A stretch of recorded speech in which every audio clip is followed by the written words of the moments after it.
الحمد للہ وحدہ والصلاة والسلام علی من لا نبی بعدہ اما بعد فاعوذ باللہ من الشیطان الرجیم بسم اللہ الرحمن الرحیم الذی خلق الموت والحیاة لیبلوکم ایکم احسن عملا.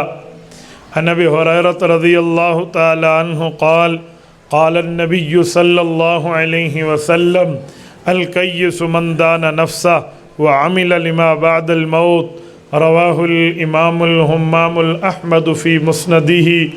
صدق اللہ العظیم وبلغنا رسولہ النبی الامی الکریم ونحن علی ذلک لمن الشاہدین والشاکرین والحمد للہ رب العالمین.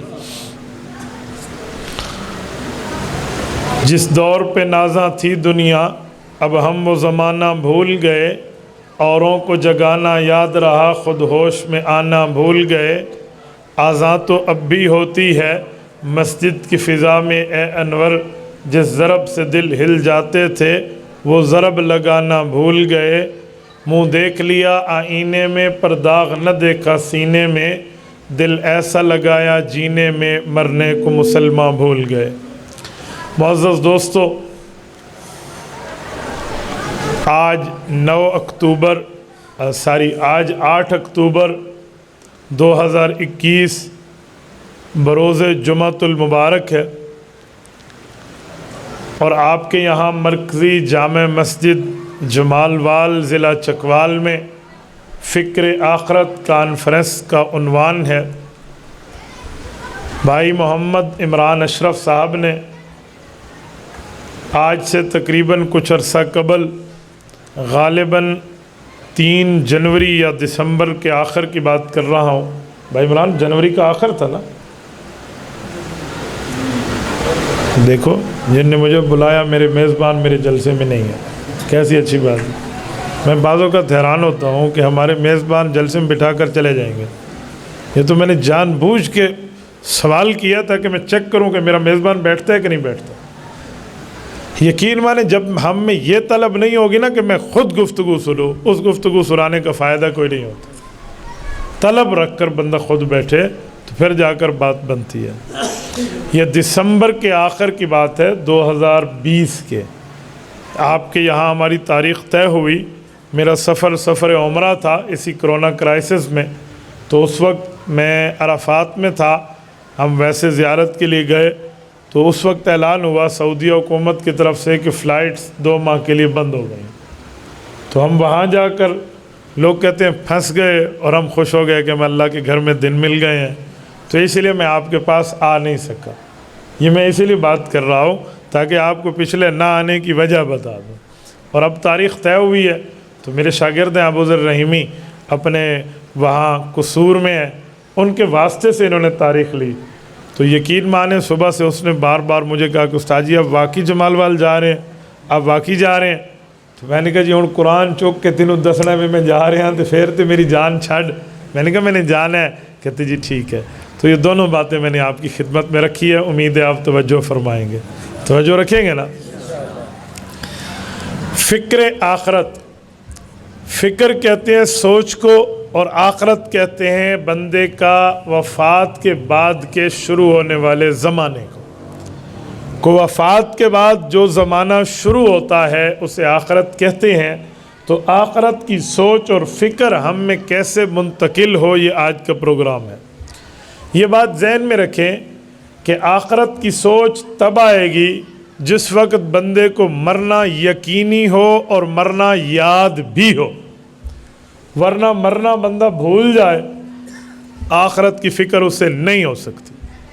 آج یہ حال ہے، ہم دنیا میں اتنے رچ اور بس گئے ہیں کہ لوگ کیا کہتے ہیں، کسی کے سامنے وفات کی بات کرو، قبر کی بات کرو، آخرت کی بات کرو، موت کی بات کرو، وہ کہتے ہیں مولانا ایسی باتیں نہ کریں ہمیں ڈر لگتا ہے. میں خواتین کے مجمع میں ایک بار عورتوں سے گفتگو کر رہا تھا، ترپال سامنے لگی ہوئی ہے، اس طرف عورتیں ہیں، اسپیکر میرے پاس ہے. میں نے بات کرتے ہوئے کو 3-4 بار موت موت، قبر، آخرت، کفن، جنازہ، دفن، اس کا ذکر کیا. تو مجھے پرچی آنے شروع ہو گئی کہ ہماری بچیاں ڈر جائیں گی، آپ موت کی بات نہ کریں۔ وہ بچی کیا ہے جسے موت سمجھ آ جائے؟ وہ بچی نہیں ہے، پھر تو بچی کھچی ہے۔ بھائی کوئی دماغ رکھے۔ آج یہ حال ہے، آج باپ کہتے ہیں نا بچوں کو کہ بچوں فکر کرو آخرت کی، میں مر جاؤں گا، تم کہو ابو ایسی بات نہ کرو۔ کیوں؟ یہ ابو کے ہاتھ میں موت ہے، یہ ابو خود جو ہے نا ملک الموت ہے۔ یہ پتہ نہیں ہم نے کون سا کانسیپٹ بنا لیا ہے اجی آخرت کی بات نہ کریں۔ رسول اللہ صلی اللہ علیہ وسلم فرماتے ہیں کہ جتنا ہو سکے حازم اللذات کو یاد کرو۔ صحابہ نے پوچھا حازم اللذات کیا ہے؟ فرمایا جو تمہارے دنیاوی لذتوں کو توڑ دے، آخرت کی یاد دلائے، اسے موت کہتے ہیں۔ فرمایا اسے یاد کرو۔ تو شریعت میں حضور ہمیں یاد کرنے کی بات کر رہے ہیں، اور موجودہ ہماری ذریت سمجھ رہی ہے جی اس کا ذکر نہ کرے، اس کو یاد نہ کرے، اس پہ ڈر لگتا ہے۔ اور خدا کے بندے ڈر لگتا ہے، مرنا نہیں ہے، موت نہیں آئے گی، اللہ سے لکھوا کے لے آئے ہو کہ بالکل قیامت تک آپ کی زندگی رہے گی۔ تو آج کی گفتگو فکر آخرت پہ ہے۔ فکر آخرت تب ہوگی جب ہمیں موت یاد ہوگی، ہمیں آخرت یاد ہوگی، اپنا مرنا دنیا چھوڑ جانا یاد ہوگا تو تب بات بنے گی۔ آپ کی توجہ ہے یا نہیں ہے؟ امیر المؤمنین وقت خلیفۃ المسلمین حضرت عمر رضی اللہ تعالی عنہ جب حکمران وقت بنے اور حضرت عمر کے ہاتھ میں زمام خلافت آئی، تو حضرت عمر رضی اللہ عنہ نے صحابہ اور اہل بیت جو ان کے ارکان شورا تھے، ممبر آف دا پارلیمنٹ، انہیں طلب کیا، اور حضرت عمر نے ان کے سامنے ایک بات رکھی، کہا فیصلہ میں نے کرنا ہے، کہا حق ہے اور کیا حق نہیں ہے، کون ٹھیک ہے کون غلط ہے، مجھے ایک بات سمجھا دو، میں ایسا کیا کروں تاکہ وہ فیصلہ حق کر سکوں اور بے انصافی سے کام نہ لوں۔ سب نے اپنی اپنی تجویزیں رکھی، آخر جس تجویز پر اتفاق ہوا نا وہ یہ ہوا کہ امیر المؤمنین جو آپ انگوٹھی رکھتے ہیں بطور مہر، اس وقت انگوٹھی جو رکھی جاتی تھی وہ اسٹیمپ کے لیے ہوتی تھی، مہر لگانے کی۔ اور یہ بات یاد رکھیں کہ انگوٹھی آج کل لوگ سمجھتے ہیں پہننا مسنون ہے۔ کس نے کہا مسنون ہے؟ کسی فقیر نے لکھا ہے کہ انگوٹھی پہننا سنت ہے؟ یہ شوق ہے آپ کا، سنت نہیں ہے۔ جو رسول پاک نے پہنی ہے بطور مہر لگانے کے لیے پہنی ہے، وہ سگنیچر تھے اللہ کے رسول صلی اللہ علیہ وسلم کے، اسے مہر لگاتے تھے۔ انگوٹھی پرانے زمانے میں بطور اسٹیمپ پیپر استعمال ہوتی تھی، آج کل تو اسٹیمپ علیحدہ آ گئی ہے، آج کل سگنیچر کے طریقے بدل گئے ہیں، اسی وجہ سے انگوٹھی پہننے کو سنت نہ کہو، ہاں جواز کی حد تک کہہ لو۔ تو حضرت عمر کے زمانے میں تو انگوٹھی بطور اسٹیمپ تھی، تو فرمایا امیر المؤمنین آپ اپنی انگوٹھی میں ایک لفظ لکھوا لیں۔ وہ لفظ کیا ہے؟ کفا بالموت واعظا یا عمر، اے عمر اپنی موت کو یاد کر لے، اس سے بڑھ کے نصیحت والی اور کوئی چیز نہیں۔ یہ امیر المؤمنین وقت ہے، آپ اندازہ لگائیں۔ اور یہ وہ ہے جس کو جنت کی ٹکٹ اللہ نے کاٹ کے رسول اللہ کے ہاتھ سے دی ہے۔ عمر فاروق کے جنتی ہونے میں شک ہے یار؟ آپ ایمان سے بولیے، کوئی شک ہے؟ عمر فاروق تو ان ذوات قدسیہ میں ہے جس کو رضی اللہ عنہم ورضوا عنہ کا ٹائٹل ربانی ملا ہے۔ یہ بندہ اپنی آخرت کی فکر کر رہا ہے، اور ہمارا کیا حال ہے؟ میں فکر آخرت پہ اگر بات شروع کروں نا، صحابہ کرام میں خلفائے راشدین کی، چلو باقی چھوڑو آپ حیران ہو جاؤ، اچھا چلو میں بات کیے دیتا ہوں۔ خلفائے راشدین میں خلیفہ اول حضرت ابو بکر صدیق ہیں رضی اللہ عنہ۔ امام سیوطی نے تاریخ الخلفاء میں لکھا ہے حضرت صدیق اکبر رضی اللہ عنہ آخرت کی فکر اتنی رکھتے تھے، آخرت کا خوف اتنا رکھتے تھے، قبر کے معاملات سے اتنے معاملات سامنے رکھ کر اللہ کے نام پہ کانپ جاتے۔ ایک بار مدینہ منورہ کے ایک درخت پر پرندہ بیٹھا تھا، ابو بکر صدیق نے دیکھ کر کہا طوبی لک یا طائر تظل بہ الشجرہ تأکل من الشجرہ وتصیر الی غیر حساب، اے پرندے تیرا کتنا خوش قسمت کا معاملہ اللہ سے طے ہے، اللہ نے تجھے پرندہ بنایا، جب چاہا کھا لیا، جب چاہا پی لیا، جہاں گیا چلا گیا، تیرے اوپر احکام خداوندی واجب نہیں ہے، تیرے اوپر احکامات اسلامیہ کی پابندی کرنا لازم نہیں ہے، اور پھر قیامت میں تیرا کوئی حساب ایسے نہیں ہے جیسے ہمارا ہے، تو بڑا خوش قسمت ہے۔ میرے دوستو، یہ ابوبکر صدیق جسے افضل البشر بعد الانبیاء کا عہدہ ملا ہوا ہے۔ افضل البشر بعد الانبیاء کا کیا مطلب؟ انبیاء کرام ایک طرف، پوری امتوں میں 1,24,000 انبیاء کی میں، اور پھر امت محمدیہ انکلوڈنگ ابوبکر صدیق ان سب سے افضل ہے۔ یہ اس کرسی پہ قیامت میں ہوگا جس پر انبیاء کی کرسی پہ مہر نبوت ہوگی، تو اس کی کرسی پہ مہر صداقت ہوگی، یہ اس مقام پر ہے۔ اسے آخرت کی فکر اتنی ہے، اتنی آخرت کی۔ اور ہم کہاں بیٹھے؟ حضرت ابوبکر صدیق رضی اللہ عنہ جب حکمران وقت بنے نا، تو فرمایا تنخواہ طے کرے، کہا ایک مزدور کی تنخواہ رکھ لیں، جتنی ایک مزدور کی تنخواہ ہے اتنی میری رکھ لیں۔ تو کسی نے کہا اس میں گزارا ہو جائے گا؟ کہا جی ہو جائے گا۔ کرنا ہوا تو کہا مزدوروں کی تنخواہیں بڑھا دوں گا تو ہماری بھی بڑھ جائے گی۔ یہ آخرت کی فکر ہے۔ تو میرے دوستو، اندازہ لگاؤ، اور جس بندے کو رسول اللہ سے پیار میں حضور پر اعتماد کتنا ہے، اللہ رب العزت کی ذات پر حج کتنی ہے ابو بکر کو، امام فخر الدین رازی رحمہ اللہ لکھتے ہیں تفسیر کبیر سورۃ کہف آیت نمبر 11، فَضَرَبْنَا عَلَىٰ آذَانِهِمْ فِي الْكَافِ سِنِينَ عَدَدًا، اس آیت کی تفسیر میں تفسیر کبیر کے اندر لکھتے ہیں، فرمایا ابو بکر صدیق کی جب وفات ہونے لگی تو وصیت میں فرمایا کہ میری چارپائی کو اٹھانا، وفات کے بعد رسول اللہ کی قبر اطہر کے سامنے رکھ دینا۔ صحابہ کرام حیران ہو گئے، ابو بکر یہ کیسی نصیحت کر رہے ہیں، یہ کیسی وصیت کر رہے ہیں، چارپائی اٹھا کر وفات کے بعد حضور کے روزے پہ لے جائیں؟ کہا جی لے جانا۔ کہا جی پھر؟ کہ رسول اللہ صلی اللہ علیہ وسلم کی خدمت میں پوچھنا کہ ابو بکر یہاں ساتھ دفن ہونا چاہتا ہے، اگر اجازت ملے تو دفن کرنا، اور نہ ملے مسلمانوں کا قبرستان موجود ہے، مجھے ادھر دفنا دینا۔ اب سب حیران ہے کہ جواب کیسے آئے گا، اور ابو بکر بھی نہیں بتا رہے کہ جواب کیسے آئے گا۔ تعلق ہے نا، رفیق غار آج رفیق مزار بننا چاہ رہا ہے۔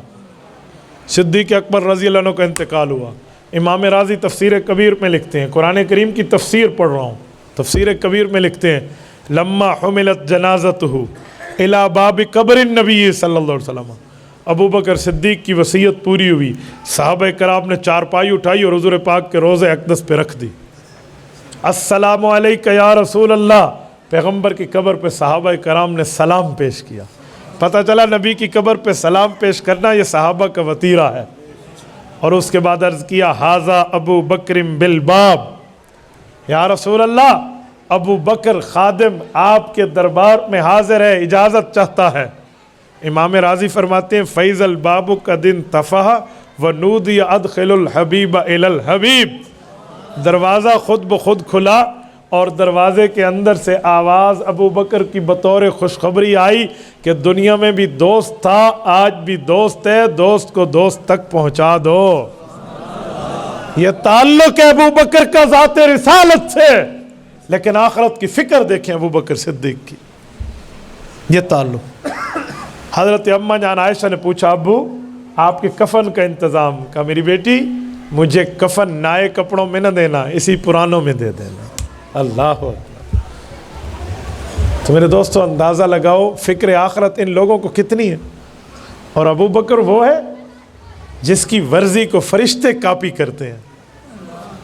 حضرت جبرائیل آئے تھے نا تبوک کے موقع پر، جب ابو بکر صدیق نے گھر کی دیوار پر بھی یوں ہاتھ مارا تھا کہ کہیں کوئی سوئی نہ ٹھہری ہو، وہ بھی چندے میں حضور پاک کو دے دوں، سب کچھ دے دیا نا، اور کی کر کے کانٹے لگا کر اپنے کپڑے پہن کے آئے تو حضرت جبرائیل بھی وہی پہن کر آئے۔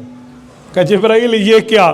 کہ صرف میں، اللہ نے اس ادائے صدیقی کو پسند کر کے ہم سب کو آج اسی کا حکم فرمایا۔ جو یہ سمجھتا ہو کہ میں وہ ہوں، میرے کپڑوں کو اوپر والے کاپی کر رہے ہیں، جو یہ سمجھتا ہو کہ میں افضل البشر بعد الانبیاء کا لقب پا چکا ہوں، جسے یہ پتہ ہو کہ میں رسول اللہ صلی اللہ علیہ وسلم کا قریبی ہوں، اور رسول پاک علیہ السلام اپنے سفر میں مجھے اپنا رفیق سفر منتخب کرتے ہیں، اور پھر بھی آخرت کی فکر یار۔ علماء سیاق نے لکھا ہے کہ رسول پاک صلی اللہ علیہ وسلم کو جب جبرائیل نے عرض کیا کہ یا رسول اللہ سدرۃ المنتہا سے آگے میں نہیں جا سکتا، کنز العمال میں ابو بکر نے عرض کیا، جبرائیل نے عرض کیا یا رسول اللہ میرے پر جل جائیں گے، کنز العمال حدیث کی کتاب، تو ادھر حضرت جبرائیل روک گئے، تو رف رف قالین آیا، یہ رسول اللہ کا بوئنگ طیارہ آیا آسمانوں کا، اللہ کے رسول اس پہ تشریف فرما ہوئے، اور یہ سفر شروع ہوا لامکان تک۔ علماء سیر لکھتے ہیں کہ بطور فطرت رسول اللہ کو جب تنہائی قدرے محسوس ہوئی نا، تو دل میں خیال تو آتا ہے نا کہ تنہائی ہے، ابھی تک تو مکہ سے بیت المقدس تک، وہاں سے 7 آسمان تک، وہاں سے شریف الاقلام تک، وہاں سے سدرۃ المنتہا تک جبرائیل تھا، اب وہ بھی پیچھے رہ گیا۔ تو کہتے ہیں ادھر رسول اللہ سے ایک فرشتے نے ابو بکر صدیق کی آواز کو کاپی کر کے حضور پاک سے گفتگو کی تاکہ دل اقدس کو تسلی ہو جائے، جس کے معاملے اس جگہ تک پہنچے ہوئے ہوں، اور اس کی فکر آخرت یہ ہے، یہ ایک پرندے کو دیکھ کے کہتا ہے واہ تیرا تو بہت کم حساب ہوگا۔ حضرت عمر کی بات میں کر چکا ہوں، کفا بالموت واعظا یا عمر کی، کہ موت کو کیسے یاد کرتے۔ او میں ایک بات اور کر رہا ہوں، حضرت عمر کی فکر آخرت دیکھیں، اس خبیث بے ایمان ملعون نے حضرت عمر کو خنجر مارا، ابو لولو مجوسی نے، سیدنا عمر رضی اللہ عنہ نے پیچھے سے یوں ہاتھ کیا، تو نماز میں جو بندہ پیچھے ہاتھ میں آیا اسے امامت کے لیے آگے کر دیا تاکہ وہ نماز مکمل کرائے۔ امام کو کوئی عذر لائق ہو جائے تو پیچھے والا نماز مکمل کرا سکتا ہے، تو ہاتھ گیا حضرت عبد الرحمن بن عوف کے ہاتھ میں، انہوں نے نماز مکمل کرائی۔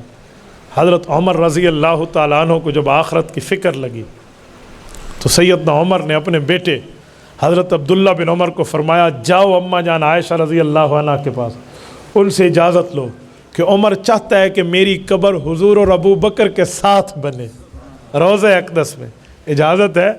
اماں جان کے پاس عبداللہ بن عمر گئے، امیر المؤمنین وقت کی ایک فریاد لے کر گئے، تو اماں عائشہ نے فرمایا بالکل یہ جگہ میں نے اپنے لیے رکھی ہوئی ہے، میں چاہتی ہوں ایک میرا والد ہے اور ایک میرے خاوند ہے، لہٰذا میری قبر یہاں بنے، لیکن عمر میرا محسن ہے۔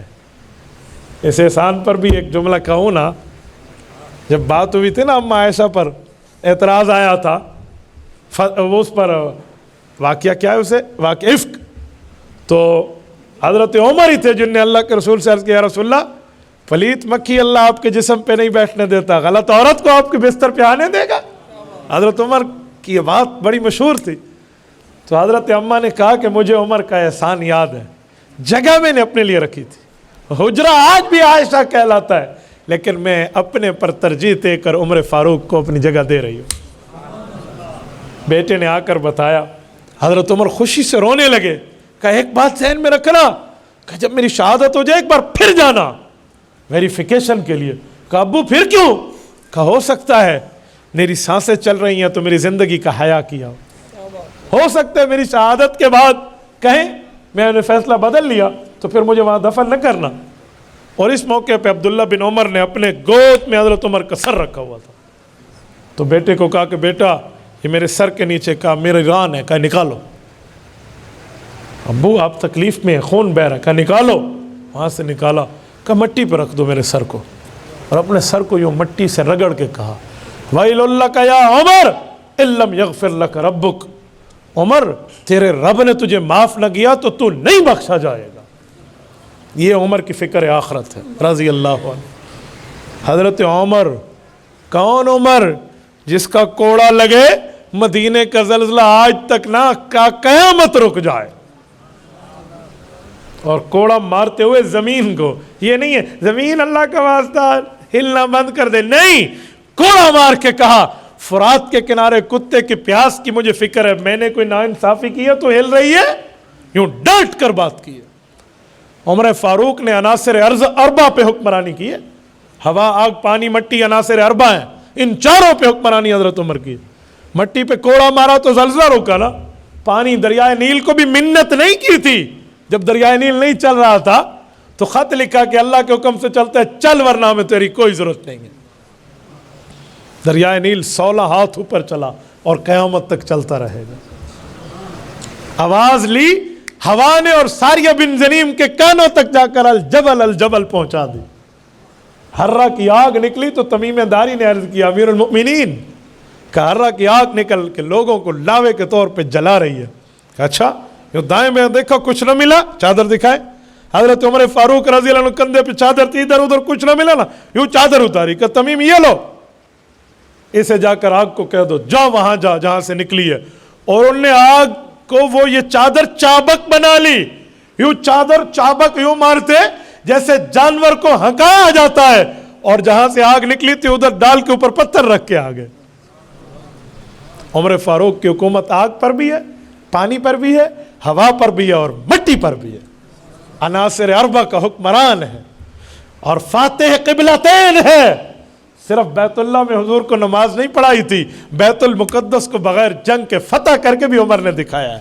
اسلام میں 2 قبلے ہیں, یا بیت اللہ ہے یا بیت المقدس ہے. پاکستان میں بیت المقدس شمالاً ہے, بیت اللہ مغرباً ہے. یہ 2 قبلے آدم علیہ السلام سے لے کر قیامت تک چلے ہیں. پہلے وہ اور پھر یہ لا اختلاف الاقوال, پہلے یہ پھر وہ اور پھر یہ, دونوں اقوال ہیں.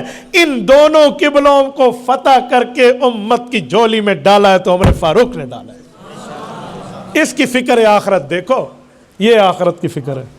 یار اگر یہ جملہ میں کہوں کہ تجھے جنت کی ٹکٹ ملی ہے تو عمر فاروق کے لیے کہہ سکتا ہوں اسے جنت کی ٹکٹ ملی ہے.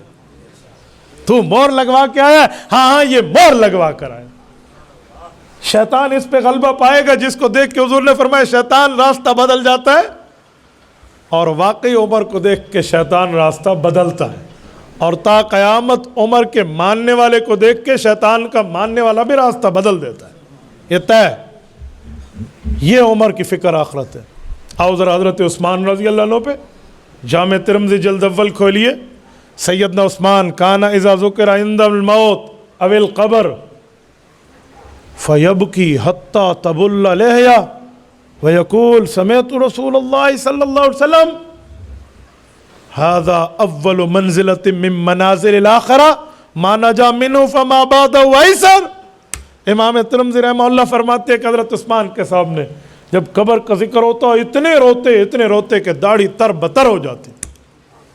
لیکن آخرت کے ذکر پہ, جہنم کے ذکر پہ اتنا نہیں روتے, خوف ادھر بھی رکھتے تھے لیکن قبر پہ اتنا خوف ہوتا. تو کسی نے کہا امیر المؤمنین قبر پہ اتنا روتے؟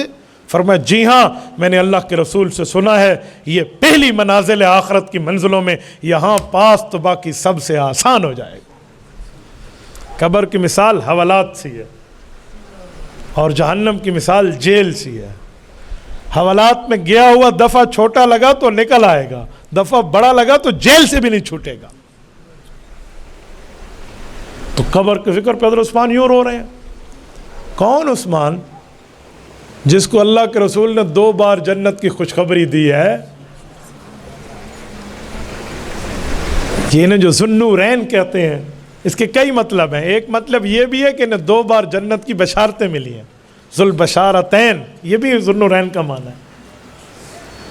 میرے دوستو رسول پاک صلی اللہ علیہ وسلم ارشاد فرمایا الہجرت تہدم ما کان قبلہ, اسلام میں ہجرت کرو پچھلے گناہ معاف ہو جائیں گے.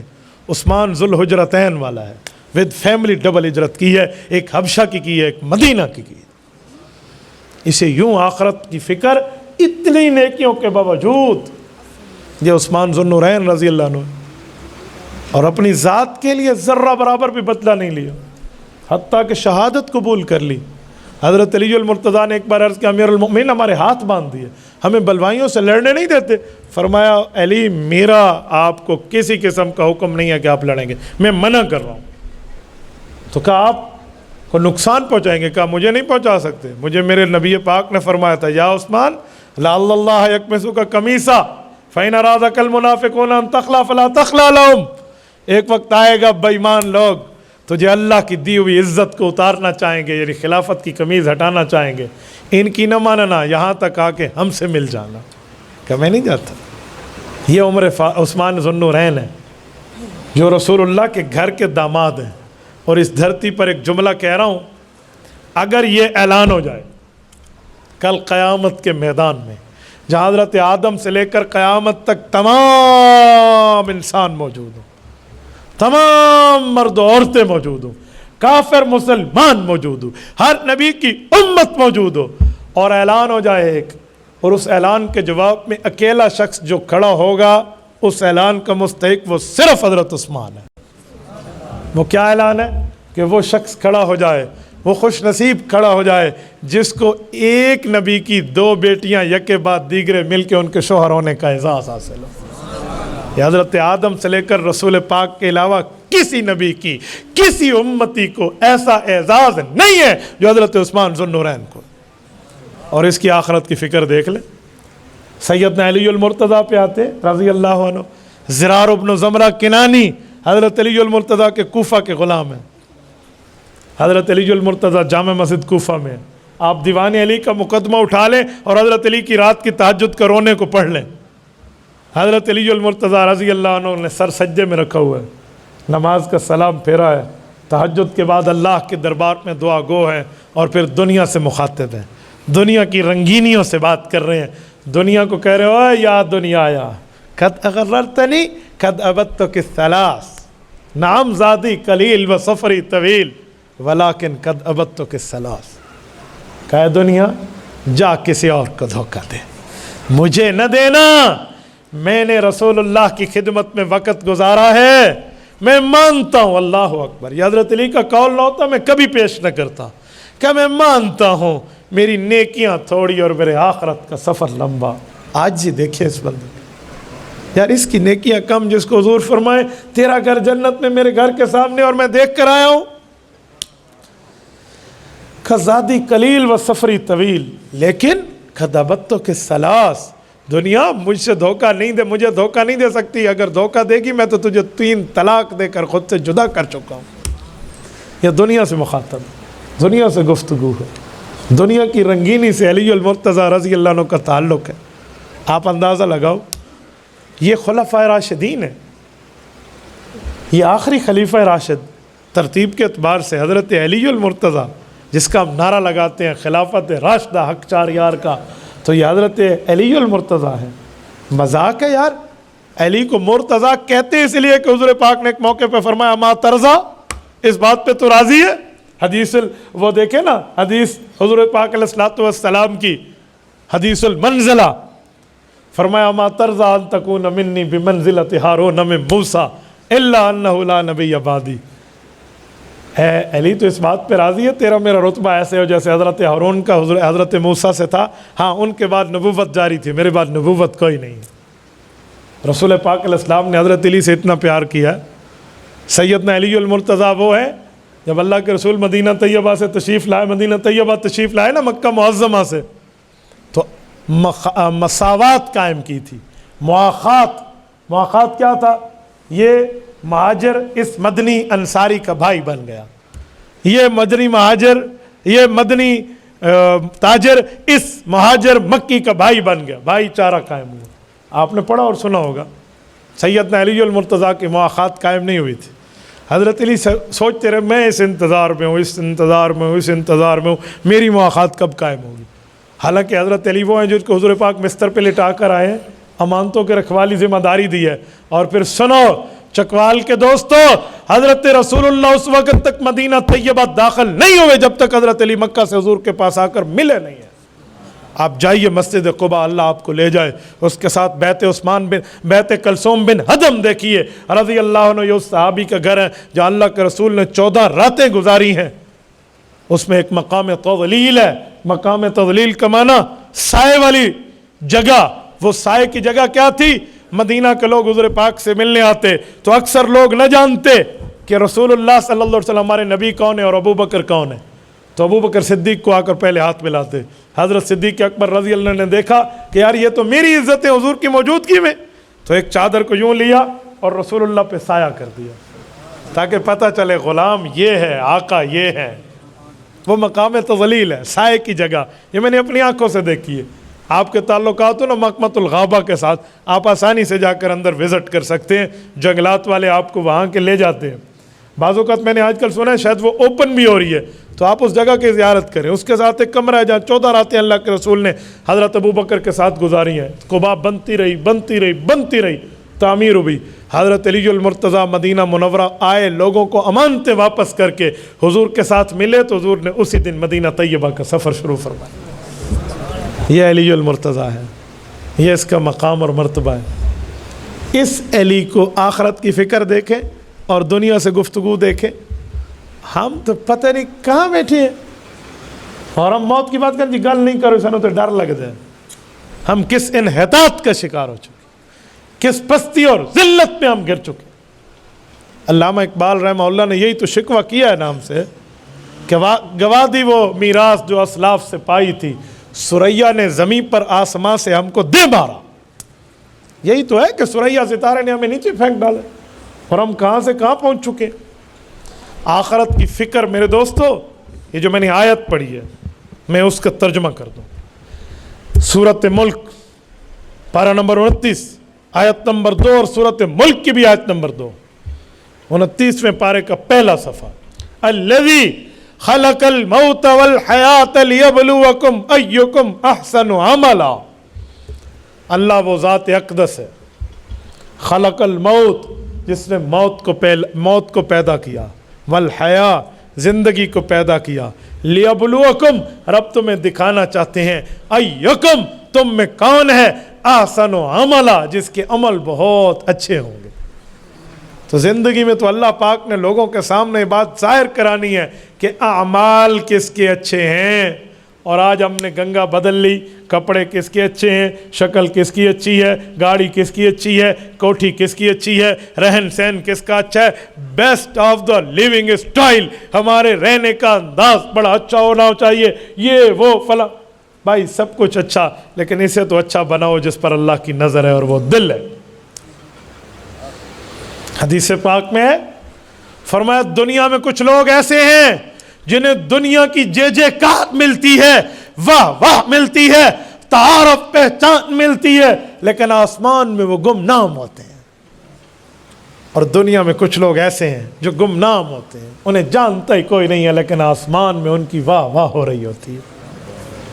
اللہ اکبر۔ میرے دوستو، ہمیں ایسا بننا چاہیے، ایسی فکر اختیار کرنی چاہیے کہ ہمیں اللہ رب العزت اور اللہ اور آسمان والوں کی آنکھوں میں کوئی آ جائے۔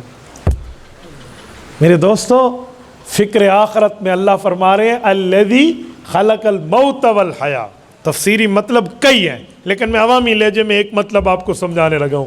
یہاں موت کا ذکر پہلے ہے، زندگی کا ذکر بعد میں۔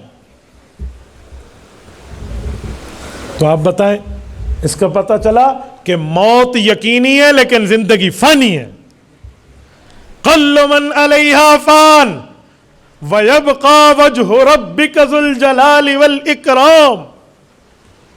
سب کچھ فانی ہے، کسی نے اس دنیا میں نہیں رہنا، کسی رہنا نہیں اس دنیا تے، دنیا یار پر آئی ہے۔ ہاں تو یہ ہماری نہیں ہے۔ اما جان عائشہ رضی اللہ تعالی عنہ سے ایک شخص نے دنیا کی ہمیشگی کے بارے میں سوال کیا، تو اما جان رضی اللہ عنہ فرمان لگی لو کانت الدنیا تدوم لواحد لکان رسول اللہ صلی اللہ علیہ وسلم فیہا مخلدا۔ کہ اگر دنیا کی زندگی، دنیا کی رہائش، دنیا کی زیبائش، دنیا کا رہن سہن کسی ایک کے لیے ہمیشہ ہوتا تو حضور پاک کے لیے ہمیشہ ہوتا۔ جب رسول اللہ صلی اللہ علیہ وسلم اس دنیا سے پردہ فرما گئے، جب سرور کائنات صلی اللہ علیہ وسلم اس دھرتی سے پردہ فرما گئے، اور حضور پاک پردہ فرما جانے کے بعد قبر مبارک میں جنت کے باغ کے اندر آرام فرما ہے، تو جب دنیا سے حضور تشریف لے گئے، باقی کس نے کوئی لکھوا کے لایا؟ میرے دوستو، موت یقینی ہے۔ میں ایک شخص کی تعزیت کرنے گیا، ایک شخص کی امی کی تعزیت کرنے، اس سے تعزیت کے لیے اس کی اماں فوت ہوئی تھی، دنیا دار آدمی تھا۔ ایک جملہ اس نے کہا اور مجھے اس سے سبق ملا۔ مجھے کہنے لگا مفتی صاحب آپ کے آنے سے بڑا دل خوش ہوا ہے، اماں واقعی دنیا سے چلی گئی ہیں، میں بہت روتا، میرا جی چاہتا تھا کہ میں ٹکریں مار کے دیواروں میں روؤں، لیکن ایک بات تھی جس نے مجھے صبر دیا. میں نے سمجھا کوئی اچھا خواب دیکھا ہوگا، کوئی آیت حدیث سنائے گا. جمال وال چکوال کے دوستوں جملہ سننے اس نے کہا میں نے ایک بات ذہن میں رکھی کہ یار تو نے بھی اسی راستے پہ جانا ہے جس پہ ماں گئی ہے، میرا غم ختم ہو گیا. یعنی موت یقینی ہے، آج یہ گیا تو کل یہ گیا. گلاس دکھانا، علماء نے لکھا ہے الموت قدحن، قدحن پیالے کو کہتے ہیں، پیمانے کو، گلاس کو، کاس کو. الموت قدحن کل نفس شاربوہا، کا موت ایسا پیالہ ہے جس سے ہر بندے نے پینا ہے. والقبر باب کل نفس داخلوہا، اور قبر ایسا دروازہ ہے جس سے ہر انسان نے گزرنا ہے. آج میں یہاں گفتگو کر رہا ہوں، راستے میں نہ پہنچ سکوں، گھر اٹھا لیا جائے بندہ اللہ کی طرف، کسی کو کیا پتہ، ہم لکھوا کر لائیں. امام حسن بصری رحمہ اللہ کے حوالے سے میں نے پڑھا ہے، انہوں نے ایک بات فرمائی کہ ہمارے زمانے میں یہ بات چلی کہ موت ابعد ہے یا اقرب ہے، کتنی قریب ہے اور کتنی دور ہے. تو کہا ایک شخص نے کہ میں موت کو اتنا قریب سمجھتا ہوں کہ ایک نماز پڑھی ہے، پتہ نہیں دوسری کا وقت آئے گا میرے اوپر یا نہیں آئے گا. تو کہتے ہیں وہاں ایک شخص بیٹھے تھے اور انہوں نے کہا اللہ کے بندے اتنی دیر میں موت کو یاد کر رہا، میں تو سمجھتا ہوں دائیں طرف سلام پھیرا ہے، بائیں طرف پھیر پاؤں گا یا نہیں. اللہ دیتے ہیں وقت، مہلت، قوت، طاقت، سکت، ہمت، جرت، شجاعت، دلیری، رزق، بہادری، لیکن اگر ناشکری کرو گے تو ان بطش ربک لشدید، پھر اللہ کی پکڑ بھی ہے. جبرائیل امین کے بارے میں ایک واقعہ لکھا ہے. رب کریم کے دربار میں جبرائیل نہیں، اسرائیل رب کریم کے دربار میں ایک بار بات ہوئی تو اسرائیل نے عرض کیا میرے مولا آپ نے میرے ذمے روح نکالنے کی ڈیوٹی لگائی ہوئی ہے. کہ جی ہاں، کہ میں اس کو ڈیوٹی سر انجام دے رہا ہوں. یہ باتیں فرشتوں تک پہنچی تو اسرائیل سے پوچھا گیا یہ جو ڈیوٹی ملی ہے کبھی دل بھی دکھا تھا کسی کی روح نکالتے ہوئے؟ کہا جی اللہ نے حکم دیا تھا، لیکن ایک دو بار کا معاملہ مجھے بہت اچھی طرح یاد ہے. کہا وہ کیا؟ کہ ایک بار ایک کشتی جا رہی تھی کسی دریا میں سمندر میں تیرتی ہوئی، اعلان ہوا اللہ کے دربار سے طوفان کو اڑا دو. طوفان اٹھایا، کشتی ہچکولے کھانے لگی، آخر کشتی پاش پاش ہوئی، ٹکڑے ٹکڑے ہوئی، لوگ ڈوب گئے. ایک تختہ بچا، جو تختہ خود بخود آپے سے آپ آٹومیٹکلی تیرتا جا رہا تھا، اور اس پر ایک عورت سوئی ہوئی ہے اور اس کی چھاتی سے بچہ دودھ پی رہا ہے. رب کریم کا حکم آیا اسرائیل اس ماں کی روح نکال لے.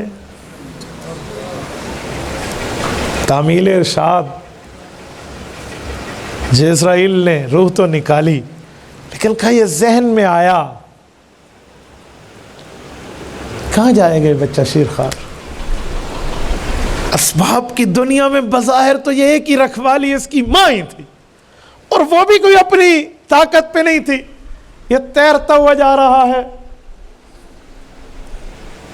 ایک تختہ پتہ نہیں کہاں جا کے لگے یا ڈوبے یا کیا ہو. کا ایک موقع تو یہ تھا، کا ایک موقع اور کا ایک بادشاہ تھا شداد، اس نے 300 سال لگوایا، کہا جنت بناؤ. بڑی بڑی عمر کا تھا، جنت بادشاہ نے بنوائی.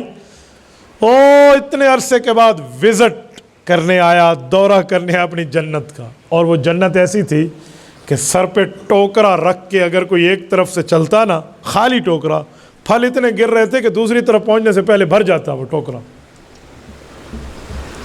آج اس نے اللہ کے مقابلے میں جنت بنوائی. من اشد منا قوہ کا اعلان ہے کہ ہمارا مینڈیٹ بڑا مضبوط ہے، ہم سے کوئی آ کر بات تو کرے. تو یہ کہتا تھا کرسی میری بڑی مضبوط ہے، خدائی طاقت اور اتھارٹی کو چیلنج کیا ہوا تھا اس نے. تو کہا جب یہ جنت اپنی کا وزٹ کرنے آیا تو اللہ کا اعلان تھا کہ اسرائیل یہ ایک پاؤں اندر رکھے، اس کو دوسرا اندر نہ رکھنے دینا، شروع نکال لو۔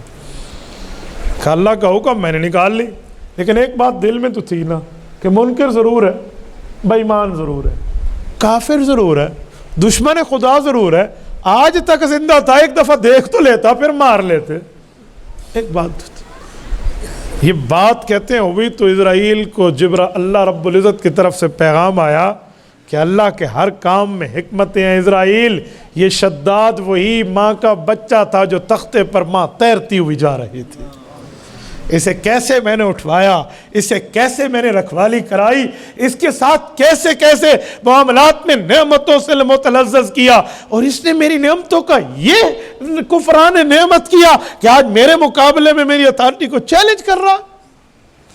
بھول گئے ہم اپنا بچپنا، بھول گئے اپنے لڑکپن کی باتیں، بھول گئی ہیں اپنی ہمیں باتیں وہ جو ہم بچپن میں اغو بغو کر کے ماں باپ سے باتیں کیا کرتے تھے، اور آج تھوڑی طاقت تو نہیں ملی، کوئی سلطنت کی چسی تو نہیں پڑی، کوئی تھوڑی بہت پاور میں تو نہیں آئے، اور خدائی زبان بولنے لگ گئے ہیں۔ بھائی ہماری فکر آخرت کھو گئی ہے، ہمیں فکر آخرت کر لینی چاہیے۔ آخرت کو یاد کرتے تو یہ نہ ہوتا، ہم آخرت کو بھلا بیٹھے۔ تو میرے دوستو، میں نے بات صرف یہی بات سمجھانے کے لیے چلائی تھی کہ ہمیں آخرت کی فکر لینی چاہیے۔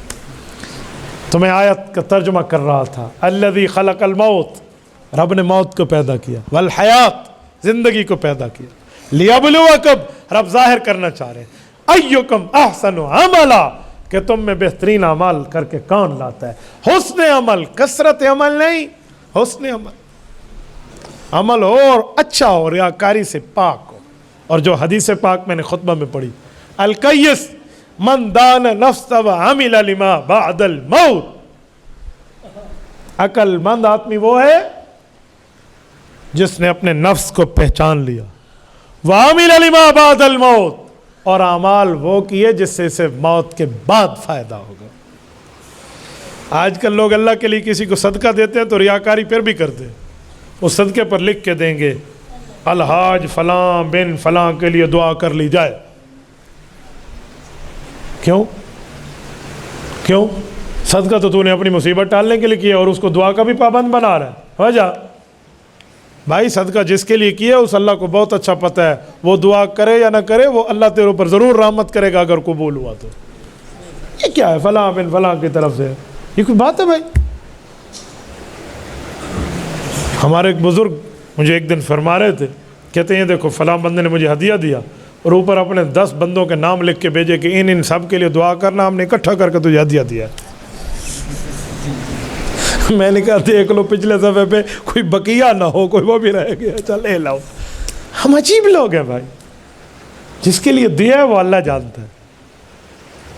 ذاتی تعلقات میں کیا فائدہ یار؟ جس کو آپ نے ہدیہ دیا وہ دعا نہ بھی کرے تمہارا نام لے کر، اللہ نہیں جان رہا؟ اللہ کو نہیں پتا؟ جس کے لیے کیا وہ تو جان رہا ہے۔ کئی موقع ایسے ہوتے ہیں لوگ کہتے ہیں جی فلاں بندہ، تعارف کرنے والا کہتے ہیں جی جس کے لیے کیا وہ جانتا ہے، بس جزاکم اللہ، چھڈو جی کی کرنا ہے۔ تو ہم تو یہاں بیٹھے ہوئے ہیں، ہمارے حالات یہاں ہیں، ہم کیا کر لیں اللہ کے لیے؟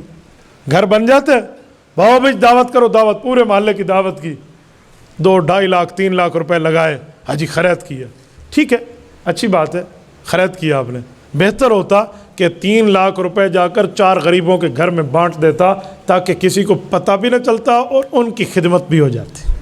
اور جسے بتانا ہے اسے سب کچھ پہلے سے پتہ ہے، جسے دکھانا ہے اسے سب کچھ پہلے سے پتہ ہے۔ میرے ایک شاگرد کا گھر بنا، اسے محلے والے نے کہا خرید کری نہیں تو مصیبت آ جانی ہے۔ اس نے مجھے کہا استاد جی میں نے خرید کرنی ہے، ٹائم دو، اس دن میں آپ کو بیان کراؤں گا۔ میں پنیر دا نام مان چھڈ، میں نے تجھے ٹائم دینا ہی نہیں ہے، جا 10 غریبوں کی میں لسٹ دیتا ہوں، محلے میں چلے جاؤ، ان غریبوں کے گھر 2 بوری آٹے کی اور 10,000 روپیہ جا کے دے دو، یہ ان سب کو کھلانے سے بہتر ہے۔ تو وہ گھر گیا، اس نے جا کر اپنی اماں کو کہا، تو اس کی اماں ماشاءاللہ واہ واہ ہے، پیو سبحان اللہ، تو ماں الحمدللہ۔ تو ماں نے کہا نہیں محلے والے تو کھا جائیں گے، مفتی صاحب کو ٹائم دے۔ انہوں نے امی سے بات کرائی، میں نے کہا اماں جان ٹائم دوں گا ایک شرط کے ساتھ، مجھے پتہ ہے آپ کی ہڈی پسلی کتنی مضبوط ہے، جو شرط میں نے رکھی ہے وہ پورا کر دیں، اس کے بعد چاہے 100 بندوں کو بلا کے کھلا لیں، میں آ جاؤں گا، نہیں مسئلہ۔ یہ ان غربا کے گھر میں دینا پڑے گا آپ کو. نہیں دینا میں نہیں آتا, جاؤ کسی اور عالم کو بلاؤ. ہمیں بلائیں گے, ڈیمانڈ ہماری ہے, نہیں ہے تو کسی اور نو سڈو, اسی کو تھوڑی منت کی تھی. تو میرے دوستو عجیب بات ہے, ہم اللہ کے لیے نہیں کر رہے, اپنی ذات کے لیے کر رہے ہیں. یہ فکر آخرت نہیں ہے. آخرت میں تصحیح نیت چاہیے, اخلاص نیت چاہیے.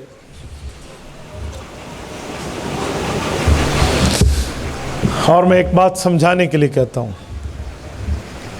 کہ اللہ کی طرف متوجہ ہو جاؤ, موت کا وقت مقرر نہیں ہے. امام زین العابدین رحمہ اللہ, غازی, میدان کربلا کے غازی, اور آج جتنے سادات ہیں اس دھرتی پہ, ان کے ابا اکیلے بچے ہیں میدان کربلا کے. امام زین العابدین عید نماز پڑھا کر نکلے, ایک چھوٹا بچہ رو رہا ہے, اٹھایا سینے سے لگایا, کہا بیٹا مجھے لگتا ہے تو اسی لیے رو رہا ہے کہ سامنے بچوں کی ٹیم کھیل رہی ہے, وہ تجھے اپنے ساتھ کھیلنے نہیں دیتے. اس زمانے کا کوئی گلی ڈنڈا کھیل رہے تھے نا, کہ میں تیرا بندوبست کر دیتا ہوں. نے کہا چاچو یہ بات نہیں ہے, بات کچھ اور ہے. کہا مجھے جہنم کا خوف رلا رہا ہے. حیران ہو کر کہا بیٹا نابالغ, تو کسی چیز کا مکلف ہی نہیں ہے, تجھے آخرت کا خوف کیوں رلا رہا؟ کہا کیوں, جہنم میں آگ نہیں ہوگی؟ کہا آگ ہوگی, تو نہیں جائے گا. کہا اچھا میں نہیں جاؤں گا. آنسو صاف کیے. کہا ہاں بچے تو نہیں جائے کہ نابالغ ہیں, ان کو کیا ہو گیا؟ کہا اچھا ماشاء اللہ. کہ مجھے تسلی ہو گئی. کہا تو رویا کیوں تھا؟ کہا میں نے تو سمجھا جہنم کی آگ جلائی جائے گی تو جیسے میری اماں چولہے میں لکڑیاں جلاتی ہیں نا, بڑی لکڑی سے پہلے چھوٹی کو جلاتی ہیں, تو میں نے سمجھا اللہ ہم چھوٹوں سے جہنم کو جلانا شروع کریں گے. یہ تابعین کا زمانہ ہے اور اس وقت کے گھروں کی فکر آخرت ہے. اور آج ہمارا یہ حال ہے, ہم کہاں بیٹھے, ہمارے بڑوں کو کچھ نہیں پتہ, ہمارے چھوٹے تو دور رہا. کسی ایک سے پوچھ لو جمعے کی کتنی رکعتیں ہیں, وہ بتا دے تو میں 100 روپے انعام دے دوں گا. 4 سے پوچھو نا, 3 کو تو پتہ ہی نہیں ہوگی. کوئی کہے گا 8, کوئی کہے گا 10, کوئی کہے گا 12. میں نے تو ایک ویڈیو دیکھی, مجھے واٹس ایپ پہ ایک بندے نے بھیجی ہے. سبزی منڈی میں جا کے ایک سے پوچھتے جمعہ کتنی رکعتیں ہیں, ایک بندے کہ 12. کہنا پڑھے ہی نہیں, پتہ کوئی نہیں بھی. وہ الٹا اس پہ چڑھ گیا, خود کو آتے نہیں ہے کہ 14 ہے یا 12 ہے. اسے کہتے ہو کدی پڑھی ہے تو, تینوں نہیں پتہ جمعہ کتنی رکعتیں ہوتی ہیں؟ چل لے جان چھوٹی. یہ حال ہو جا, کیا فکر ہے آخرت کرے گا وہ. ایک اسکول میں ایک استاذ پوچھ رہا تھا بیٹا بتاؤ بڑے ہو کر کیا بنو گے, کیا بنو گے؟ ایک اٹھا میں انجینئر, ایک اٹھا میں ڈاکٹر, ایک نے کہا میں پائلٹ, ایک نے کہا میں کمانڈر, ایک نے کہا میں فلاں. ایک بچہ چپ کر کے بیٹھ رہا, کہا بیٹا تو بتا. کہا بتاؤں. وہ کھڑے ہونے کہ میں صحابی رسول بنوں گا. ساری کلاس ہنس پڑی, استاد حیران ہو گیا. انہوں نے کہا بیٹا صحابی رسول بنے گا کیا مطلب, کیا کہہ رہا ہے تو؟ انہوں نے کہا استاد جی جیڑا سنیا میں وہی آخیا, میں صحابی بنوں گا. ادھر آ گیا, بٹھا دیا. تجھے یہ شوق کیسے چڑھا ہے؟ انہوں نے کہا شوق, صحابی بہت اچھے ہوتے ہیں, میں صحابی بنوں گا. کہ کیسے تجھے پتہ چلا؟ کہا بیٹا اب تو ختم نبوت ہے, حضور پاک کے بعد نیا نبی نہیں آئے گا تو نیا صحابی کیسے آئے گا؟ حضور پاک کے بعد صحابہ نہیں آ سکتے. حضور پاک آئے, نبوت ختم, حضور گئے, صحابیت بننا ختم. اب نیا صحابی نہیں بن سکتا. اب جو نیا صحابی بنے گا تو نبی چاہیے, نبی تو آئیں گے نہیں اب نئے, اب صحابی کیسے بنیں گے؟ لہذا اب صحابی کوئی نہیں بن سکتا, جتنے تھے. انہوں نے کہا اچھا استاد جی اتنی تفصیل مجھے نہیں پتا. تو اس نے کہا پھر تو نے کہا کیوں ہے؟ کہا میں نے تو اس لیے کہا ہے, میری امی اور ابو گھر میں رات کو سوتے وقت فضائل اعمال کھول لیتے ہیں اور ہمیں صحابہ کرام کے واقعات سناتے ہیں, تو ہم بڑے خوش ہوتے ہیں کہ صحابی ایسے تھے, صحابی ایسے تھے, صحابی ایسے تھے. تو ہم صحابہ کے واقعہ سنتے ہیں تو میرے دل میں بھی بڑا ہو کر صحابی بنوں گا. اگر ماں باپ کی تربیت پازیٹیو ہو تو نتیجہ یہ نکلتا ہے. اور ماں باپ کی تربیت ہو کہ پتر او ذرا سرچ کرنا, وہ کیڑا گانا سی انڈیا دا ذرا وہ سنیے نا, ہاں کم پورا ہے, پھر رانجے پیدا ہونے تھوڑے کو. پھر آپ کہیں گے مولوی صاحب کوئی وظیفہ دسو, کوئی صلوات پڑھو, کوئی دم پھیرو, کوئی سر تے ہاتھ اس دے رکھو, پیو ماں دا آکھا نہیں مندا. تے نہیں مننا اس نے, آپ نے دودھ پلاتے وقت اسے گانے سن کے دودھ پلائے, آپ نے تربیت کرتے وقت اس کو فلمیں دکھا کے تربیت کی، گھر میں اینٹین لگا کر آپ نے ٹی وی اور کیبل پہ اسے جا کر گمراہ کیا، اس کو انڈیا کے سٹاروں کے نام یاد کرائے اور اسے یہود اور نصارہ کی تنظیم و ترتیب پر ان کے واقعات سنائے، بتائے، سمجھائے، ذہن میں رٹوائے، اب وہ تیری عزت کرے، تو سنا اس کو واقعات ابو بکر کے، کہاں سنے گا وہ تیرے؟ میں نے تجربہ کیا ہے، میٹرک لیول تک بات کر رہا ہوں، میں بعض اوقات اسکول لیول میں بھی لیکچرز کے لیے جاتا ہوں اور مدارس میں بھی جاتا ہوں، میں نے میٹرک لیول تک کی بات جتنی آبزرو کیا ہے، کسی اسٹوڈنٹ، کسی طالب علم کھڑا کر کے پوچھو بیٹا عشرہ مبشرہ کیا ہے، پہلے تو اسے یہی نہیں پتا کہ عشرہ مبشرہ کا معنی کیا ہے، عشرہ کا معنی بتا دے گا تو چلو مبشرہ چھوڑ، عشرہ تو ویسے پتہ نہیں، تبلیغ میں عشرے کے لیے اب آ گیا تو 10 دن یاد ہو، ٹھیک ہے، مبشرہ کا پھر بھی نہیں پتا کسی چھوئے دنا، مبشرہ وہ صحابی جنہیں اکٹھے 10 صحابہ کو ایک وقت میں جنت کی خوشخبری ملی، اچھا کون ہے؟ پھر نام بھی نہیں آئیں گے، ابو بکر، عمر، عثمان، علی، طلحہ، زبیر، سعد، سعید، عبد الرحمن، ابو عبیدہ بن جراح، پتہ ہی نہیں ہے رضی اللہ عنہ کہ عشرہ مبشرہ کون ہے، اور کسی دنیا کی کرکٹ کی ٹیم پہ انگلی رکھو 11 کھلاڑی ہوتے ہیں، یہ 12ویں کا نام بھی ساتھ سنا دیں گے، چلو ایسے تو یہ تربیت کس کی؟ اب مولوی صاحب کو کوئی دام رکھ دو، دام جڑا تسی یک دام رکھے وہ کتے گیا؟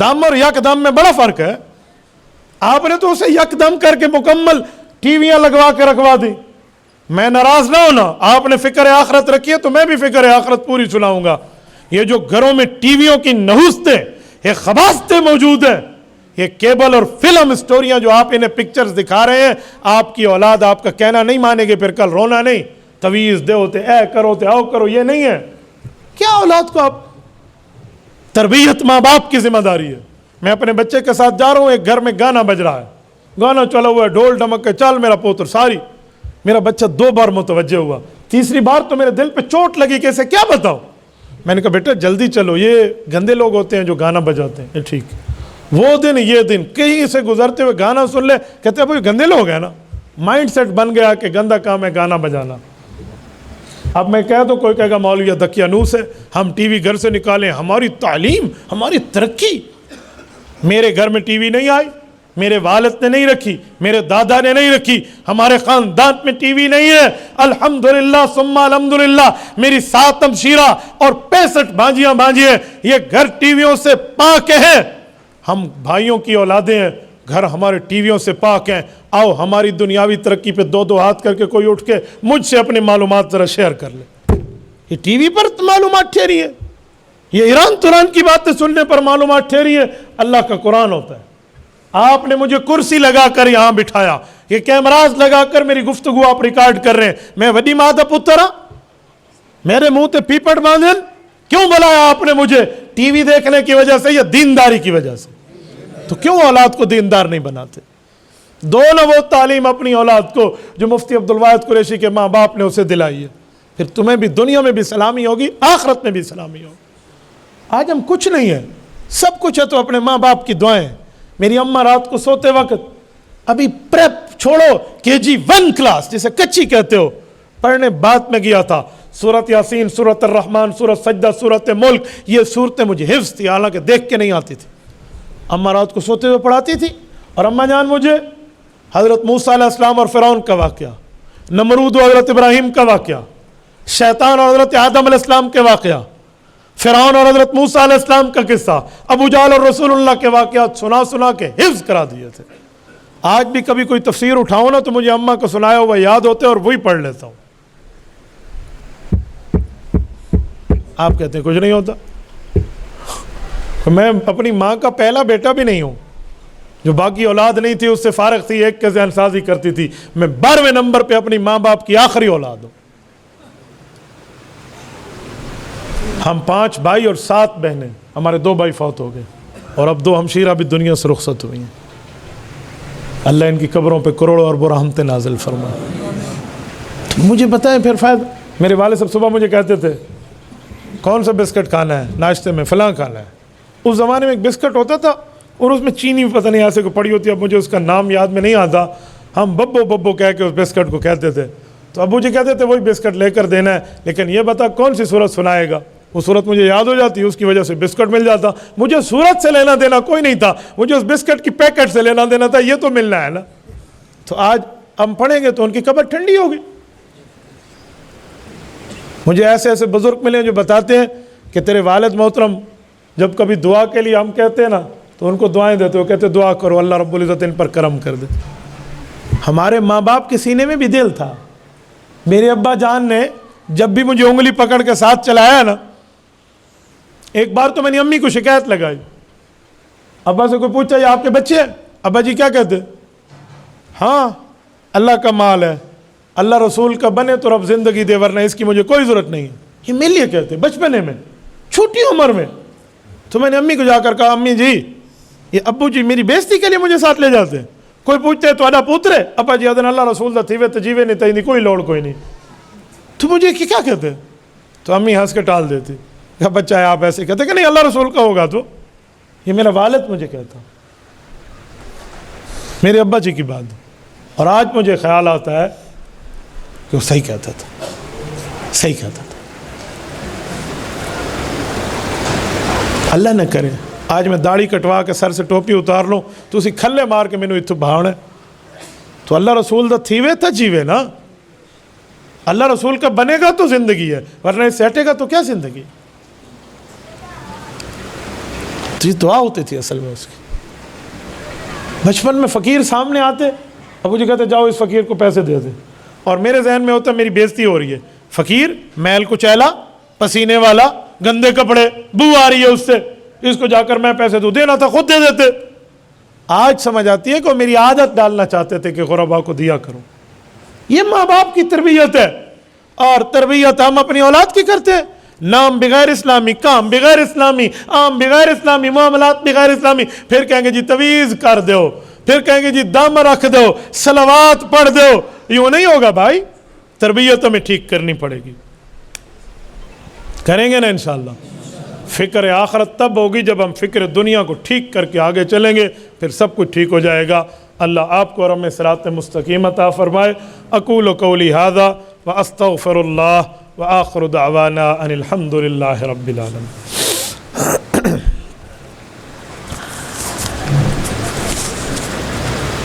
تو پورے خط لکھ کے آپ نے بھیجے.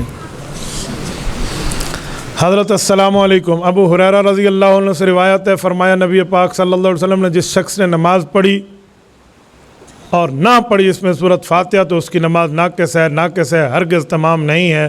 ابو صاحب رضی اللہ عنہ کہتے ہیں کہ حضرت ابو ہریرہ رضی اللہ عنہ کبھی بھی امام کے پیچھے ہوتے تو میرا بازو پکڑ کے کہا پڑھ لے اپنے دل میں، اس کے بغیر نماز نہیں ہوتی. شکریہ. تو ٹھیک ہے نا حدیث، سورۃ فاتحہ دل میں پڑھو لکھا ہوا ہے نا. تو دل میں پڑھنا کیسے کہتے ہیں؟ اور دل میں پڑھنا اور زبان میں پڑھنے میں فرق ہے. مقتدی دل میں پڑھے گا، امام زبان سے پڑھے گا. دل میں زبان نہیں ہوتی. دل میں پڑھنے کا معنی ہوتا ہے سوچو. اس کا مطلب ہے سورۃ فاتحہ کے مضامین اپنے دماغ میں گھماؤ. میں کہتا ہوں نا ابھی یہاں آپ بیٹھے تھے نا تو میں نے دل میں کہا، اس کا کیا معنی ہے؟ دل دے اندر کوئی زبان ہے بھئی؟ دل میں کہا کہ میں نے دل میں سوچا، انی آرا.